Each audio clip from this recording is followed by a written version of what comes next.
शांति। मुरली की तारीख है 10/4/2026। बाबा मुरली का सार बता रहे हैं। मीठे बच्चे, बाप आए हैं भारत को सैल्वेज करने। तुम बच्चे इस समय बाबा के मददगार बनते हो। भारत ही प्राचीन खंड है। प्रश्न है, ऊंची मंजिल में रुकावट डालने वाली छोटी छोटी बातें कौन सी है? मंजिल ऊंची और छोटी छोटी बातें रुकावट डालती।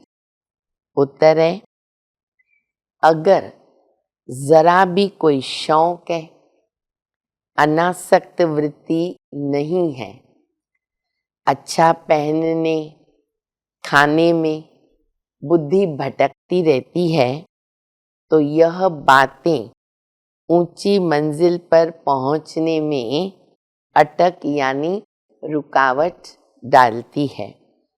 इसीलिए बाबा कहते, बच्चे वनवाह में रहो, तुम्हें सब कुछ भूलना है, यह शरीर भी याद न रहे।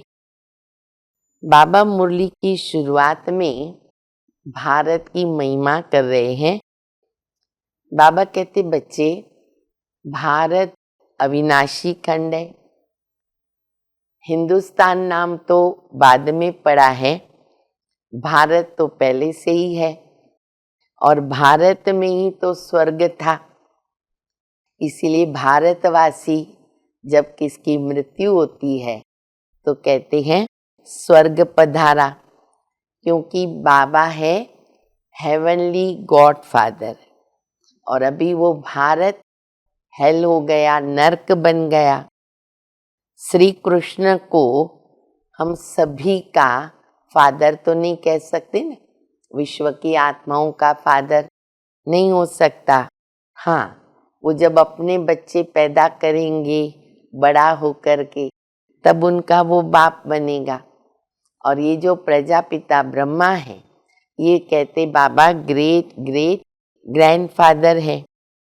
फिर बाबा कहते कि सारी दुनिया में जैसे सूर्य होता है ना, तो सूर्य का राइज और फॉल होता है, देखने भी जाते हैं ना सनसेट वगैरह। तो बाबा कहते अभी तुम बच्चों को ज्ञान सूर्य का उदय होना भी देखना है, राइज ऑफ भारत और डाउन ऑफ भारत। तो भारत ऐसे डूबता है जैसे सूर्य डूबता है। फिर बाबा कहते सत्यनारायण की कथा में भी ऐसे बताते हैं कि जो बेड़ा नाव आदि है ना, वो ऐसे डूब जाती है, नीचे चली जाती है। तो अभी बाबा आकर के सैल्वेज करते हैं, बचाते हैं। फिर दूसरी बात बाबा बता रहे हैं, सर्विसेबल बच्चे जो होते हैं ना, जिनको सर्विस का शौक है, वो अपनी लौकिक सर्विस से छुट्टी लेकर के भी ना दौड़ा दौड़ी करते रहते, यहाँ जाएंगे वहाँ जाएंगे सेवा के लिए। उनकी पालना भी तो बाबा अच्छी करते हैं। बाबा के यज्ञ में उनकी पालना भी होती है, क्योंकि बाबा का भंडार भरपूर है। फिर वो बाबा बता रहे कि विश्व नवनिर्माण प्रदर्शनी, बाबा के समय पर ये प्रदर्शनी का नाम रहता था। तो बाबा कहते बच्चे ये नाम तो बहुत ही अच्छा है ना, क्योंकि नए विश्व का निर्माण हो रहा है। और बाबा की महिमा भी है ना, बच्चों को एक बोर्ड पर लिख करके रखनी चाहिए, तो जो भी देखने आवे वो बाबा की महिमा पढ़े। फिर बाबा कहते लेकिन बच्चों में भी सब नंबरवार हैं, महारथी भी हैं, घोड़े सवार भी हैं, प्यादे भी हैं। फिर दूसरी बात बाबा बता रहे कि भक्ति में गंगा जल का भी बहुत महत्व है। गंगा जल अंत में मुख में पड़े।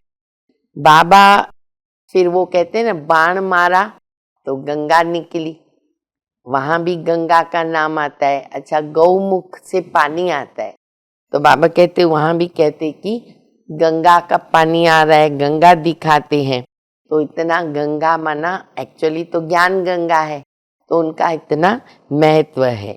फिर बाबा दूसरी बात बता रहे, तुम जाते हो अभी सूक्ष्म वतन में, अगर हम अव्यक्त भी बनेंगे तो पहले कहाँ जाएंगे? सूक्ष्म वतन में, फिर जाएंगे मूल वतन। लेकिन जब हम मूल वतन से यहाँ आते हैं तो जाएंगे सूक्ष्म वतन? नहीं। तो बाबा कहते आते समय तुम सूक्ष्म वतन में नहीं जाते हो, क्योंकि सूक्ष्म वतन का पार्ट तो अभी संगम युग पर है। इसलिए भक्ति मार्ग में कोई सूक्ष्म वतन जाने के लिए तपस्या नहीं करते हैं और सूक्ष्म वतन का कोई भगत भी नहीं है। तो बाबा कहते हैं बाकी अब भी सूक्ष्म वतन में आना जाना होता, मिलन होता, क्योंकि वो पियर घर है और जो विष्णुपुरी है वो ससुर घर है। लेकिन अब भी हम यहाँ पे संगम पर रहते हैं तो हमें कैसे रहना है? वनवाह में रहना है। बाबा बताते कई बार कि कुमारी होती है, शादी होती है तो उसके पहले पुराने कपड़े पहनते हैं, तो वो वनवाह में रहते हैं। तो अभी तुम वनवाह में हो, तुमको बहुत अनासक्त रहना है, कहाँ भी किसी भी प्रकार का ज्यादा शौक न हो। और अपना जो देह अभिमान है, जिन जिन बातों में, वो देह अभिमान तोड़ना है।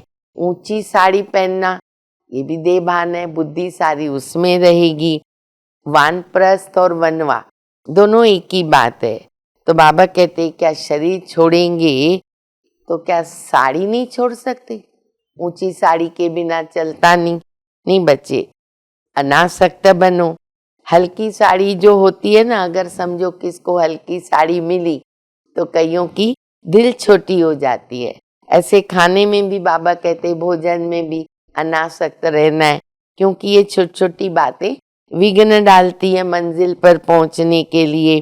फिर बाबा कहते इसीलिए कथा में सुनाते हैं ना कि लाठी को भी छोड़ दो, क्योंकि शरीर छूटते समय अगर लाठी भी याद आ गई, चांदी की लाठी होगी, वैल्यूबल लाठी होगी, तो वो भी बुद्धि में आ जाएगी, तो अंत मते सो गति नहीं होगी।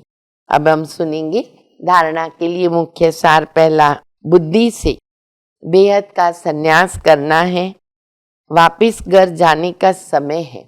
इसलिए पुरानी दुनिया, पुराने शरीर से अनासक्त रहना है। दूसरा, ड्रामा की हर सीन को देखते हुए सदा हर्षित रहना है। वरदान है, बाप दादा को अपना साथी समझकर डबल फोर्स से कार्य करने वाले सहज योगी भव। कोई भी कार्य करते बाप दादा को अपना साथी बना लो तो डबल फोर्स से कार्य होगा और स्मृति भी बहुत सहज रहेगी, क्योंकि जो सदा साथ रहता है उनकी याद स्वतः ही रहती है। तो ऐसे साथी रहने से वह बुद्धि द्वारा निरंतर सत का संग करने से सहज योगी बन जाएंगे और पावरफुल संग होने के कारण हर कर्तव्य में आपका डबल फोर्स रहेगा, जिससे हर कार्य में सफलता की अनुभूति होगी। स्लोगन है, महारथी वो है जो कभी माया के प्रभाव में परवश न हो। अव्यक्त इशारा, महान बनने के लिए मधुरता नम्रता का गुण धारण करो। मधुरता ही ब्राह्मण जीवन की महानता है। जहाँ मधुरता है वहाँ पवित्रता है। बिना पवित्रता के मधुरता नहीं आ सकती है। जितना बुद्धि में नशा हो उतना ही कर्म में नम्रता और बोल में मधुरता। ऐसे नशे में रहने से कभी नुकसान नहीं होगा। सिद्धि को पाने वाले स्वयं को नम्रचित निर्माण हर बात में अपने आप को गुण ग्राहक और मधुरता संपन्न बनाएंगे। अच्छा, मीठे मीठे सिक्के लदे बच्चों प्रति माता पिता बाप दादा का याद प्यार। Good morning. रूहानी बाप की रूहानी बच्चों को नमस्ते। हम सभी रूहानी बच्चों की रूहानी माता पिता बाप दादा को याद प्यार। गुड मॉर्निंग, नमस्ते नमस्ते, शुक्रिया बाबा शुक्रिया। ओम शांति। है।